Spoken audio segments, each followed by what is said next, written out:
आइए गायत्री महामंत्र के माध्यम से आज के सत्संग को, आज के स्वाध्याय को आगे बढ़ाते हैं। सभी से विनम्र प्रार्थना, नेत्र कोमलता से बंद कर लें, शरीर हल्का रखें, एकाग्रचित्त होकर ईश्वर की ऊर्जा को, गायत्री महामंत्र की जागृत चेतना को अपने भीतर समाविष्ट करने का प्रयास करें। मंत्र के साथ भाव रूप में जुड़े। ओम भूर्भुवः स्वः तत्सवितुर्वरेण्यं भर्गो देवस्य धीमहि धियो यो नः प्रचोदयात्। ओम गुरुर्ब्रह्मा गुरुर्विष्णु गुरुरेव महेश्वरः गुरु साक्षात् परब्रह्म तस्मै श्री गुरुवे नमः। अखण्डमण्डलाकारं व्याप्तं येन चराचरं तत्पदं दर्शितं येन तस्मै श्री गुरुवे नमः। मातृवत् लालयित्री च पितृवत् मार्गदर्शिका नमोस्तु गुरुसत्तायै श्रद्धा प्रज्ञायुता चया श्रद्धा प्रज्ञायुता चया। दोनों हथेलियों को आपस में मिलिए। प्राप्त दिव्यता को चेहरे पर अपने हृदय स्थान पर स्पर्श करें। सभी को बहुत बहुत प्रणाम, स्वागत आपका। आज 8वां दिन गॉड लिव्ड विद देम पुस्तक का हम लोग स्वाध्याय कर रहे हैं और स्वामी विवेकानंद जी के जीवन को चौथा दिन एक तरह से देखें तो सत्संग के क्रम में आज डे 4 स्वामी विवेकानंद जी के जीवन। तो कल हमने जहाँ बात आके रुकी थी वो ये चर्चा हो रही थी किस तरह से ये एक संधि वेला चल रही है, एक परिवर्तन के महान क्षण चल रहे हैं और इस परिवर्तन के महान क्षणों में हम साक्षी बन रहे हैं और न केवल साक्षी बन रहे हैं, प्रतिभागिता भी कर रहे हैं अपनी अपनी क्षमता के अनुरूप। ये बहुत अच्छी बात और ये करते रहना है हमें। हम अपने क्षमता और क्षमता से भी ज्यादा अपनी विलिंगनेस बढ़ाते हुए जो भगवान अब एक तरह से महाकाल अपना परिवर्तन का क्रम चला चुके हैं, उस परिवर्तन के क्रम में जितनी प्रतिभागिता निभा सकते हैं सक्रिय होकर उतना करना चाहिए। आज गुरु और शिष्य के संबंध को और गहराई से समझने के लिए नरेंद्रनाथ दत्त और दक्षिणेश्वर के संत ठाकुर रामकृष्ण परमहंस के बारे में चेतनानंद जी के माध्यम से आगे बढ़ते हैं। Page number 24, master and disciple. According to Hindu tradition, the disciple must obey the guru without question. ये एक अपने यहाँ ये वो है कि मंत्र मूलम गुरुर वाक्यम, है ना, पूजा मूलम गुरु पदम। तो मंत्र मूलम गुरु वाक्यम मतलब गुरु ने जो कह दिया वो फिर करना है, मंत्र समझ के करना है, पूरी लगन से करना है। However, the influence of Western thinking did not allow Narendra to accept this. He was determined to test for himself everything that Ramakrishna taught him. और इसलिए ठाकुर रामकृष्ण के जीवन के जो भी यूं कह सकते हैं कि आध्यात्मिक पक्ष था और आदिदैविक पक्ष था, उसको बार बार परखा, बार बार जांचने की कोशिश करी स्वामी विवेकानंद ने। और तीसरी मुलाकात जब उनकी हुई, जो हमने कल बात करी थी कि गार्डन में वॉक किया और उसके बाद जो है उन्होंने ध्यान की अवस्था में ले जाकर विवेकानंद से उनकी कई सारी चीजों को जानने की कोशिश करी और श्योर हो गए ठाकुर उसके बाद। इन 3 मुलाकातों में, जबकि तीनों बार विवेकानंद के साथ कुछ ना कुछ ऐसा अकल्पनीय घटित हुआ जिसे वो समझ नहीं पा रहे थे, जो आध्यात्मिक दृष्टि से बहुत ऊंची चीज थी, उसके बावजूद Narendra was sceptical about Thakur Ramakrishna Paramahamsa capacities and he wanted to test him. तो उन्होंने बार बार कई तरीके से उनके टेस्ट किए और इनफैक्ट अपने ही शब्दों में उन्होंने कहा, let none regret they were difficult to convince. I fought my master for 6 long years with the result that I know every inch of the way. मैं रास्ते के एक एक इंच के बारे में जानकारी रखता हूँ क्योंकि मैंने अपने गुरु के साथ में इतना समय बिताया और वो समय बहुत उनको भी परखा और उसके माध्यम से अध्यात्म को जाना। ठाकुर और नरेंद्र के जीवन का मिलन जो है वो, अगर इनके शब्दों में कहीं चेतनानंद जी के, तो it was like meeting between the oxidant and the Orient, the modern and the ancient. और कहीं ना कहीं जो एक वेस्टर्न इन्फ्लुएंस था नरेंद्रनाथ दत्त पे, उस वेस्टर्न इन्फ्लुएंस का भारतीयकरण, उसका आध्यात्मिककरण भी ठाकुर रामकृष्ण परमहंस ने किया। Ramakrishna tamed the rebellious Narendra with his infinite patience, love, and vigilance. The master was fully convinced of Narendra's divine nature and mission to the world. He could not bear the slightest criticism of Narendra and told the devotees, "Let no one judge him hastily. People will never understand him fully." मैंने आपको अपना खुद का जीवन का उदाहरण देते हुए कहा कि कैसे नरेंद्र नाथ दत्त को समझना मुश्किल है, विवेकानंद का चरित्र समझना इतना आसान नहीं।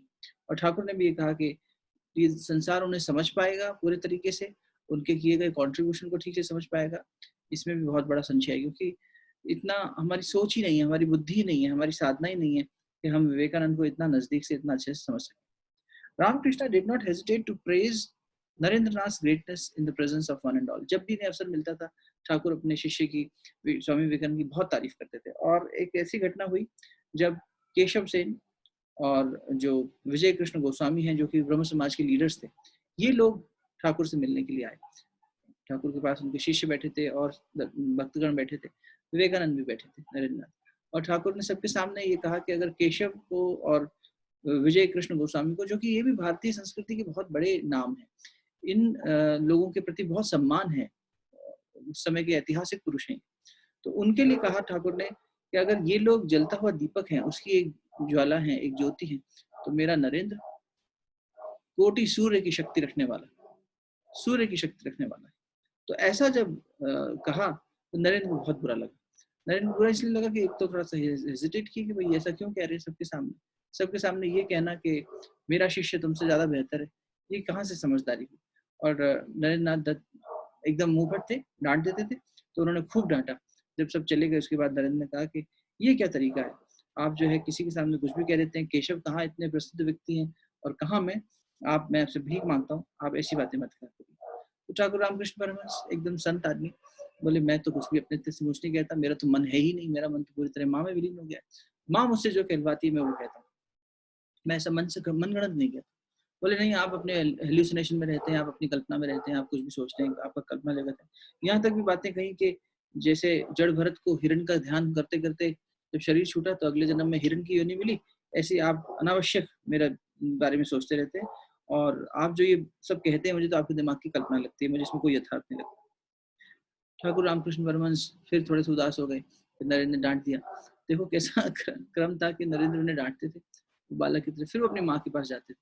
जैसे कोई डांट दे तो बच्चा माँ के पास जाता है, तो ठाकुर का वो बालपन। और ठाकुर जो है जाके माँ से बोले कि देखो नरेंद्र को डांट रहा है, नरेंद्र कह रहा है कि मैं आपकी इन सब बातों पे विश्वास भी नहीं करता हूँ और ऐसी बातें मत किया करो, अब मैं, आप ही बताओ, आप ही मुझसे कहलवाती हो, शुड आई से दिस और नॉट। तो उनको अंदर से प्रत्युत्तर ये आया कि माँ कह रही है कि, तो उन्होंने विवेकानंद को बुला के कहा कि मेरी माँ से मेरी बात हो गई है, उन्होंने कहा है कि अभी नरेंद्र के आवरण पड़ा हुआ है, अभी ये नहीं समझ पाएगा, लेकिन आने वाले समय में समझ जाएगा कि जो कुछ तुम कह रहे हो एक एक शब्द बिल्कुल सही है, शत प्रतिशत सही है, और तुम उसी बात पे ध्यान मत दो, मैं तुमसे जो कह रही हूँ तुम कहते चलो। तो ठाकुर बार बार ये प्रदर्शित करते थे अपने जीवन से कि मैं भगवान के, मैं काली के हाथ की कठपुतली हूँ। गुरुदेव माता जी यही करते थे, उनके पास कोई आता था, बेटा गायत्री माता से कह दे, सर्व सक्षम होने के बावजूद गायत्री माता से कह देंगे या काली माँ से कह देंगे, काली माँ से पूछ लेंगे।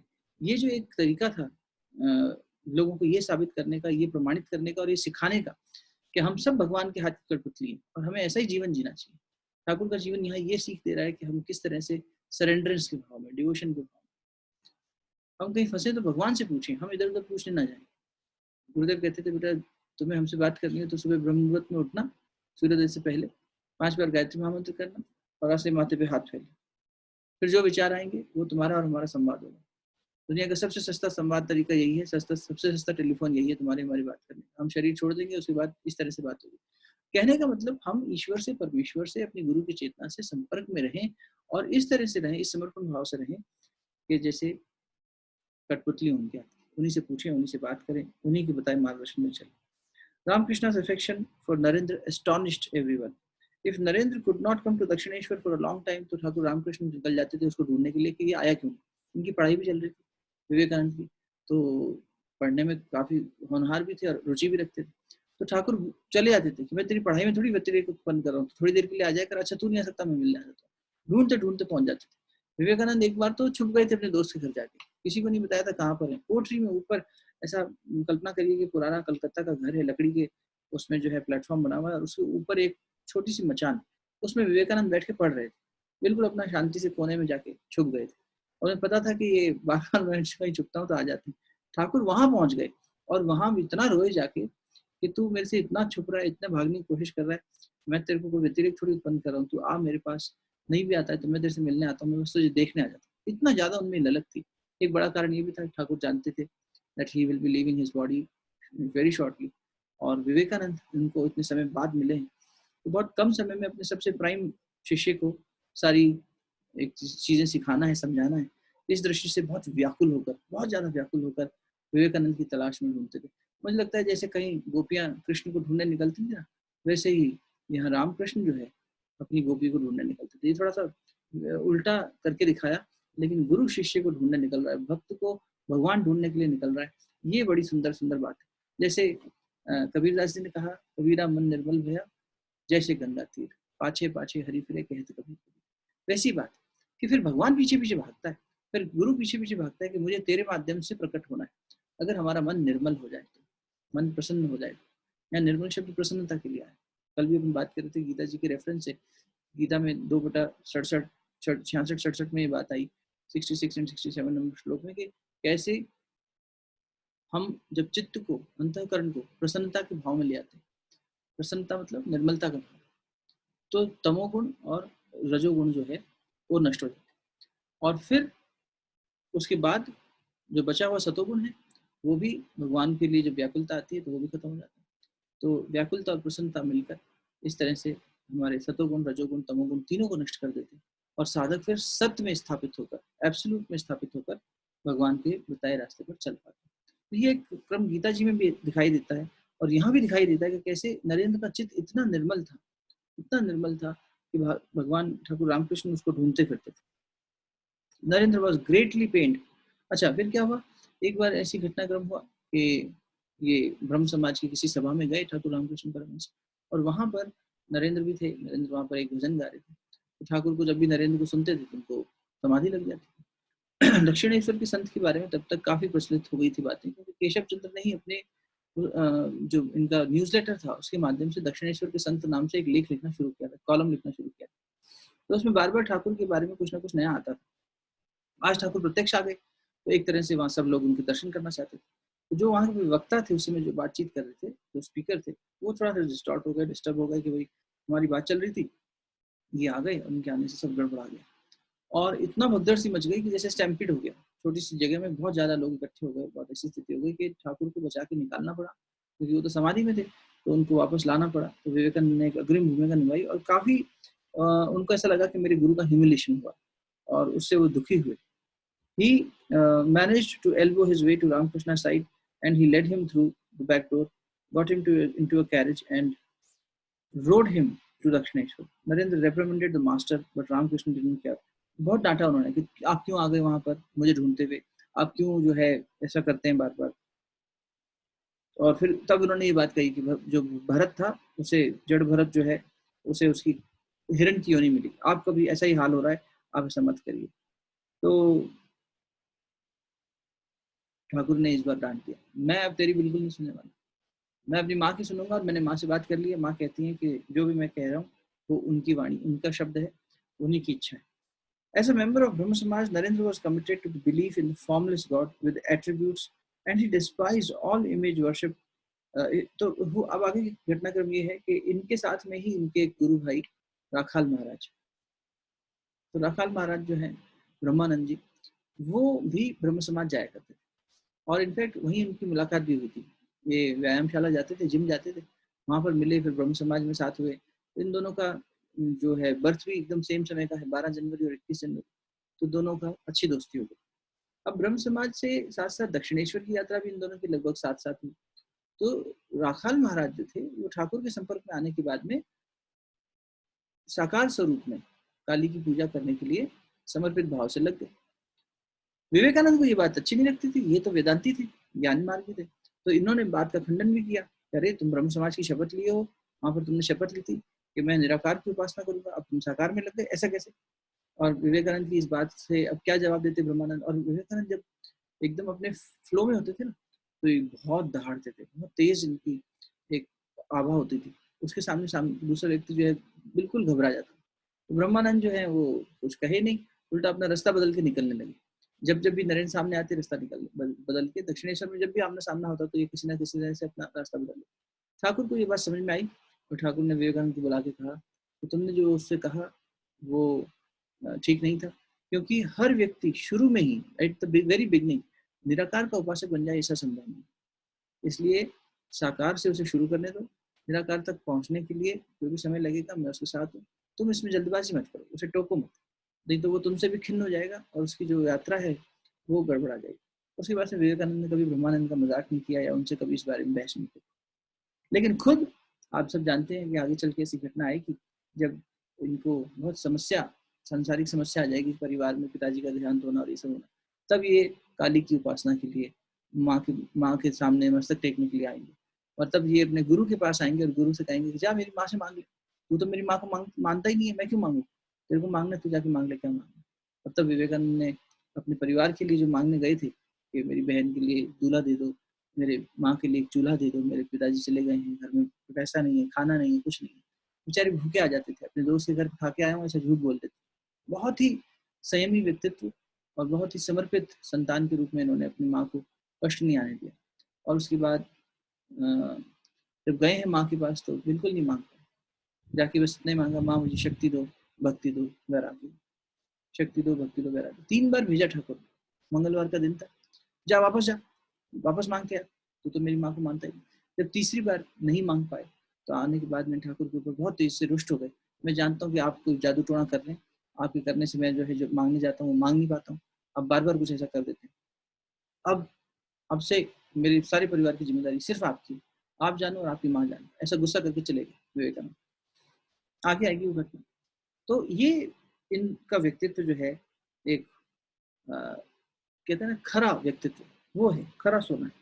Ramakrishna knew that Narendra's mind was naturally inclined to the path of knowledge, so he initiated him into the teachings of non-dualistic Vedanta. अब जैसे पहले भी बात हुई, सभी शिष्यों का अपना अपना फ्लेवर था, आगे हम पढ़ेंगे सबके जीवन में अपने अपने एक लाटू महाराज आएंगे, अखंड आनंद, उनका लाटू महाराज का ऐसा कि बस सेवा, तो उनको सेवा के मार्ग से ठाकुर एक गुरु बना देंगे, एक मिनी गुरु, छोटा गुरु बना देंगे। ऐसे विवेकानंद को ज्ञान मार्गी थी तो इनको ज्ञान के माध्यम से चीजें समझाई, ज्ञान के माध्यम से, वेदांत के माध्यम से बात करनी शुरू करी। और बार बार नरेंद्र को ऐसा कहते थे कि चलो तुम लोग लड़कों बहस करो जरा आपस में, देखो आपस में 2 लोगों की बहस छेड़ देंगे, उनकी डिबेट होगी और ये बैठ के तालियां बजाते, खूब आनंद लेते थे, इन दोनों की बहस हो गई और फिर उसके बाद में जो सही होता था, जो बात सही होती थी वो भी सामने। In the beginning it was hard for Narendra to accept the non dualistic view. शुरुआत में जो नॉन डुअलिस्टिक व्यू है ये जो है नहीं इनके लिए संभव हो रहा था नरेंद्र के लिए। तो ये बार बार कहते थे, अरे आप जो ये कहते हो कि हर जगह भगवान है, मैं भगवान हूँ, तुम भगवान हो, ये जो संसार बना है ये भगवान है, ये सब बड़ा ही एब्सर्ड होगा। There is no greater sin in the world than to think of oneself as identical with the Creator. I am God, you are God, these created things are God. What can be more absurd? The sages who wrote such things must have been insane. ऐसा स्वामी विवेकानंद कि जिन ऋषियों ने ये बातें लिखी हैं मूर्ख रहे होंगे वो। अरे इतनी बड़ी बात, लेकिन ठाकुर इनको कुछ नहीं कहते थे भाई, खुद गौतम ऋषि का अवतार थे भाई, देखो खुद ही एक लीला है एक तरह से, तो खुद ही को गाली दे रहे हैं कि ये सब मूर्ख रहे होंगे। लेकिन the master did not mind Narendra's outspokenness at all. He smiled and said, "You may not accept the views of these seers, but how can you abuse them or limit God's infinitude? Go on praying to the God of truth and believe in any aspect of His, and He reveals to you." किसी भी जगह से भगवान को पकड़ लो, किसी भी स्वरूप में कहीं से भी शुरू कर दो और वो वहीं से प्रकट होकर तुम्हें बता देगा। तुम खंबे को पकड़ लो तो भगवान खंबा पकड़ के खंबा फाड़ के तुम्हारे सामने आ सकता है। तुम पैसे को पकड़ लो तो पैसे में से निकल के आ सकता है। तुम नारी के पीछे चलो तो तुलसी के लिए पत्नी के अंदर से भगवान प्रकट होगा। तो भगवान के पास एक क्षमता है क्योंकि कण कण में है, इसलिए तुम जहां भी उसके पीछे जाओगे वहीं से प्रकट होकर आ सकता है, लेकिन तुम्हारी वो शिद्दत होनी चाहिए। नरेंद्र के पास वो शिद्दत थी तो वो उनको मिल गया। लेकिन ये जब इनकी अवस्था चल रही थी तब ये जल्दी से नहीं स्वीकार कर पाते थे और हजरा नाम के इनके गुरु भाई थे, उनके साथ इनकी बहुत ज़्यादा इस बारे में डिस्कशंस होती रहती थी, बहस होती रहती थी। तो एक दिन हजरा के साथ ही नरेंद्र नाथ की इसी बारे में बहस हो रही थी, और वो बोल रहे थे इस कप में भगवान है, इस जग में भगवान है, इस थाली में भगवान है। यही कह रहे हो ना तुम लोग, हर जगह भगवान है, इसका मतलब हर कण कण में भगवान है, ये कैसी बात। ठाकुर रामकृष्ण परमहंस वहीं आए, पहुंचे, और उन्होंने कहा कि अब मुझे इसको अनुभव करवाना है, अब ये बातचीत से नहीं समझेगा। तो उन्होंने फिर बस हल्का सा स्पर्श दे दिया, और चेतना का स्पर्श जब होता है तो फिर क्या स्थिति आती है वो देखने लायक है। अब एक एक शब्द चेतनानंद जी के माध्यम से पढ़ते हैं। ये बहुत ही सुंदर स्थिति थी स्वामी विवेकानंद की उनके जीवन में, उसके बाद सिर्फ मृत्यु से कुछ दिन पहले ही आई। The magic touch of the master that day immediately brought a wonderful change over my mind. I was stupefied to find that there was really nothing in the universe but God.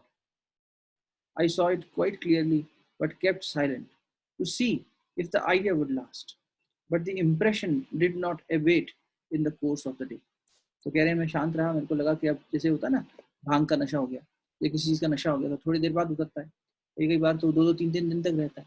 तो बोले कि पहले मुझे लगा कि ये सब खत्म हो जाएगा, लेकिन ये रहा, मेरे साथ रहा, एक हैंगओवर की तरह रहा। मैं घर आ गया, I return home, but there too everything I saw appear to be Brahman. हर चीज़ ब्रह्म नजर आ रही है वापस लौटने के बाद। I sat down to take my meal, but found that everything, the food, the plate, the person who served, and even myself, was nothing but that. सोहम, मैं वही हूँ, हर चीज़ वही है, ऐसा बार बार दिख रहा है। इनफैक्ट सोहम तो पहली सीढ़ी है, सोहम शिवोहम सच्चिदानंदोहम अयम आत्मा ब्रह्म तत्वमसि। अब ये तत्व की स्थिति में आ गए, तत्वमसि, तत्वम असि, केवल तत्व ही है, हर जगह एनर्जी ही एनर्जी है, ब्रह्म ही ब्रह्म है, चेतना ही चेतना है, कॉन्शियसनेस ही कॉन्शियसनेस है, ऐसा इनको दिखाई दे रहा है।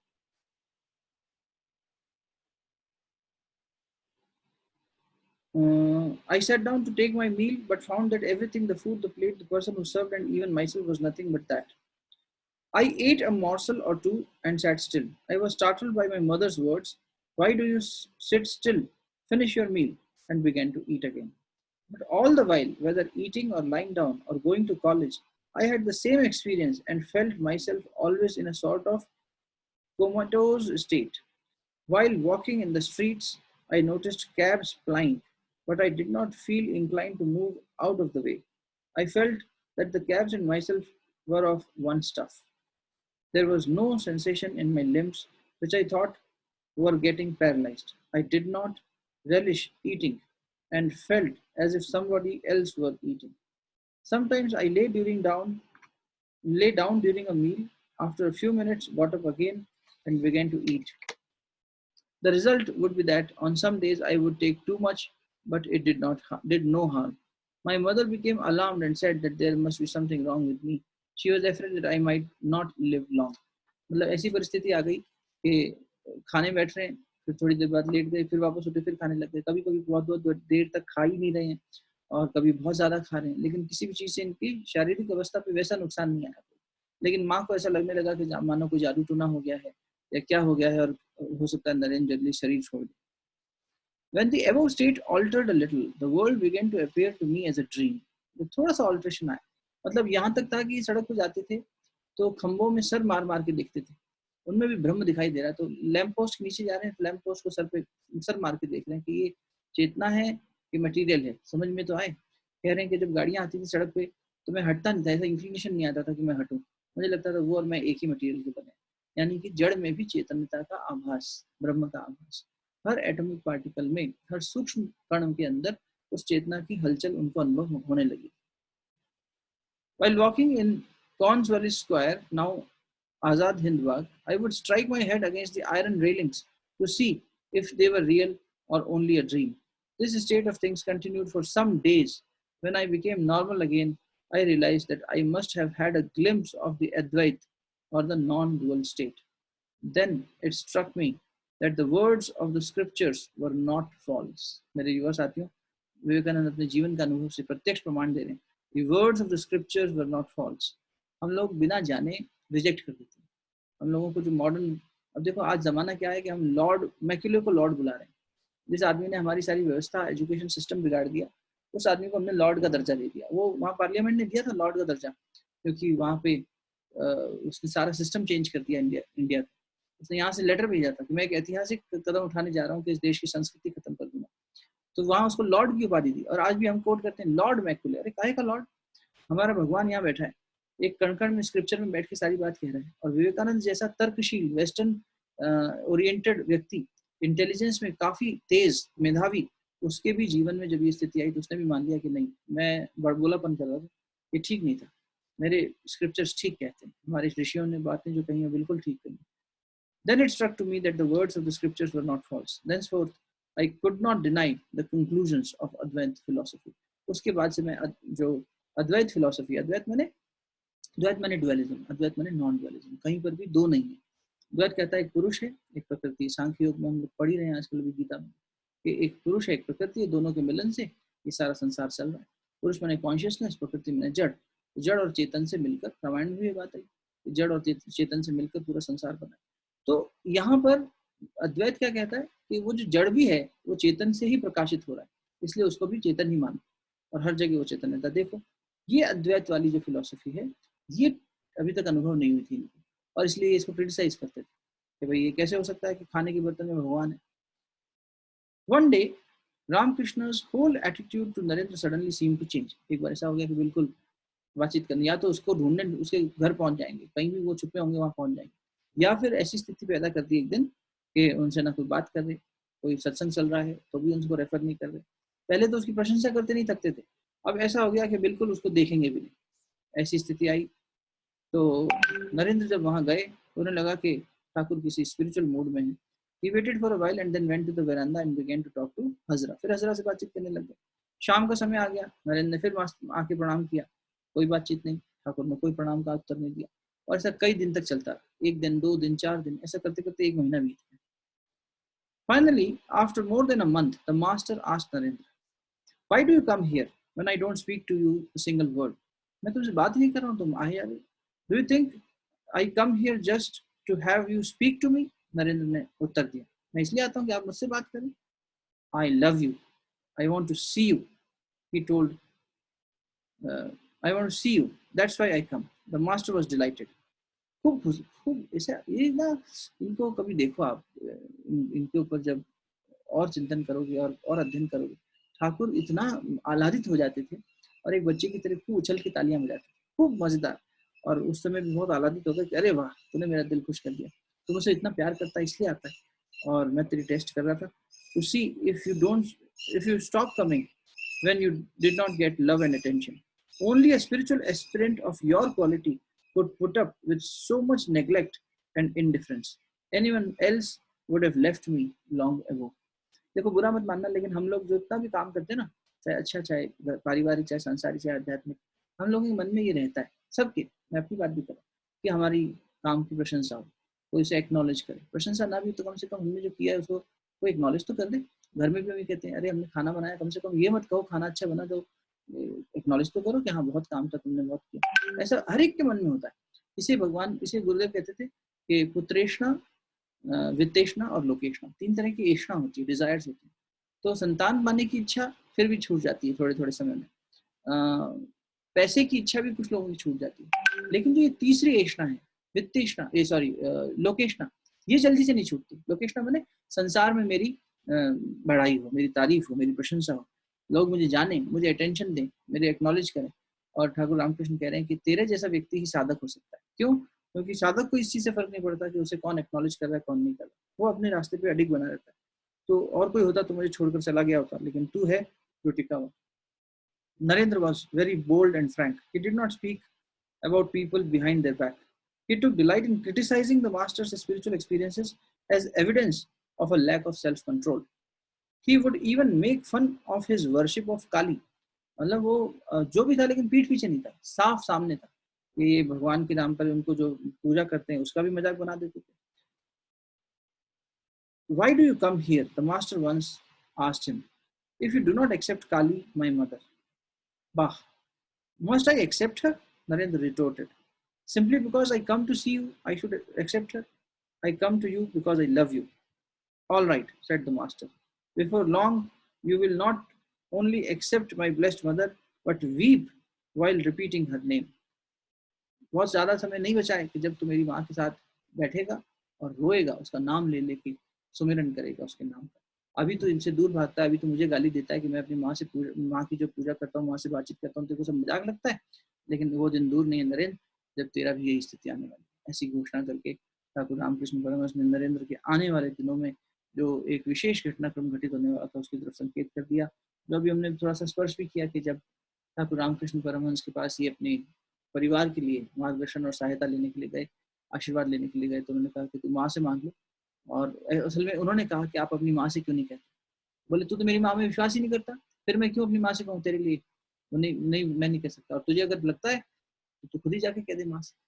और विवेकानंद थे ही नहीं, संसार के लिए बने ही नहीं थे, इसलिए सांसारिक सुख मांगा ही नहीं, कभी नहीं मांगा इस इंसान ने तो मुझे अपने देह की कोई सुख चाहिए, मुझे अपने मन के मुताबिक कुछ हो जाए, ऐसा कोई सुख चाहिए, बिल्कुल नहीं। आप सोचो तो सही, ये शिकागो की कॉन्फ्रेंस कोई होने वाली थी, ऐसी कोई घोषणा थोड़ी थी। ऐसा कोई विवेकानंद का एस्पिरेशन थोड़ी था कि मैं अपने उस मंच पे जाके गुरु जी की बात कहूंगा तो बोले गुरु को सब लोग जानेंगे। नहीं, दिस वाज नॉट प्लान्ड और इवन थॉट बाय। इनफैक्ट जब ये इनके सामने प्रस्ताव आया तब भी इन्होंने इस बात को संशय में लिया कि कहीं ऐसा तो नहीं है कि मेरे मन की महत्वाकांक्षा, यही लोकेशना है जो मुझे ऐसा करने के लिए प्रेरित कर दी।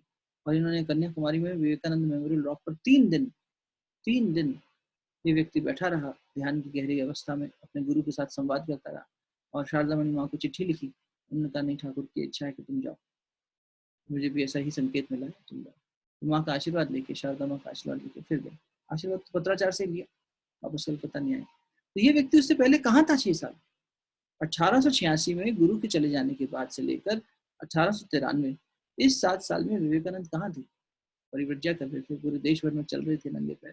तो उस व्यक्तित्व को वो जो विवेकानंद है, वो विवेकानंद वास्तविक है, उसमें कहीं लोकेशना नहीं है, कोई किसी तरह की इच्छा नहीं है।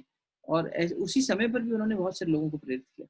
और शिकागो से स्थापित होने के बाद जब वापस लौटे तब तो फिर उनका स्वागत बहुत ही धूमधाम से हुआ था कि वो आ गया, सूर्य आ गया जिसने पश्चिम के अंधकार को दूर कर दिया और आज भारतीय संस्कृति की पताका वहां लहराई। तो ऐसा महान व्यक्तित्व विवेकानंद अभी किस किस दौर से गुजरेगा, आने वाले दिनों में और सत्संग के माध्यम से पता करेंगे। आइए आज शांति पाठ। ओम द्यौ शांति अंतरिक्ष शांति, पृथ्वी शान्तिरापः शान्तिरोषधयः शान्तिः, वनस्पतयः शान्तिर्विश्वे देवाः शान्तिर्ब्रह्म शान्तिः, सर्वगं शान्तिः शान्तिरेव शान्तिः, सामा शान्तिरेधि। ओम शांति शांति शांति, सर्वारिष्टु तो शांतिर्भवतु। दोनों हाथ जोड़कर मस्तक झुकाकर देवी सत्ता को नमन। ओम नमोस्तनंताय सहस्रमूर्तये सहस्रपादाक्षिशिरोरुबाहवे सहस्रनाम्ने पुरुषाय शाश्वते सहस्रकोटियुगधारिणे नमः। सहस्रकोटियुगधारिणे नमः। दोनों हथेलियों को आपस में मिलिए, प्राप्त दिव्यता को मुखमंडल पर अपने हृदय स्थान पर स्पर्श करें। बहुत बहुत शुभकामनाएं आपको, बहुत बहुत साधुवाद, शुभ रात्रि।